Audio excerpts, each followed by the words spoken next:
இன்னைக்கு காலை நம்ம சென்னை ஹைகோர்ட்ல 96ல இருந்து 2001 வரைக்கும் திமுக அமைச்சராக இருந்த பொன்முடி அவர்கள் கிட்டத்தட்ட 1,75 கோடி ரூபாய் வரைக்கும் சொத்து குவிப்பு வழக்கில் இன்னைக்கு இறுதிக்கட்ட தீர்ப்பு தரப்போறதா முன்னதாகவே நம்ம சென்னை ஹைகோர்ட் அபிஷியலா சொல்லியிருந்தாங்க. இப்படி இருக்க இன்னைக்கு காலை சரியா 10:30 மணி அளவில் நீதிபதி திரு ஜெயச்சந்திரன் அவர்கள் அவருடைய ஜட்ஜ்மெண்ட்டை அதாவது தீர்ப்பை படிக்கிறப்ப குறுக்கிட்ட பொன்முடி அவருடைய வழக்கறிஞர் பொன்முடி அவருக்கு தண்டனையை படிக்கிறதுக்கு முன்னாடி அவருடைய வயதை கருத்தில் கொண்டு, அதாவது அவருக்கு வயது கிட்டத்தட்ட 70க்கு மேல ஆயிடுச்சான், அதனால அவருடைய வயதை கருத்தில் கொண்டு அவருக்கு கருணையின் அடிப்படையில் அவருக்கு தண்டனை வழங்கும்படி பொன்முடி அவருடைய வழக்கறிஞர் நீதிபதிக்கு அறிவுறுத்தியிருக்காரு. அதே போல அந்த நேரத்தில் பேசின பொன்முடி அவரும் தனக்கு வயதாகி விட்டதாகவும் அது மட்டும் இல்லாம தனக்கு அவ்வப்பொழுது உடல்நிலை சரியில்லாம போகுது, இதனால மருத்துவமனையிலே தான் தங்க வேண்டிய நிலைமை கூட ஏற்படலாம், அதனால அதை கருத்தில் கொண்டு தனக்கு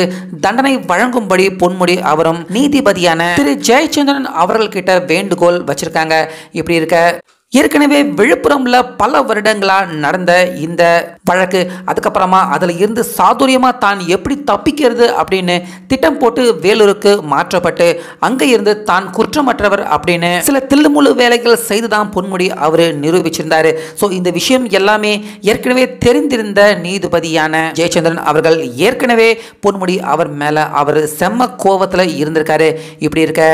தான் வயது முதிர்ந்தவர், வயது காரணமாக தனக்கு கம்மியான தண்டனை வழங்கும்படி பொன்முடி மீண்டும் நீதிமன்றத்திலேயே அவர் போடுறது நாடகம் தான் அப்படின்னு நல்லாவே புரிஞ்சுக்கிட்ட நீதிபதியான ஜெயச்சந்திரன் அவர்கள் கிட்டத்தட்ட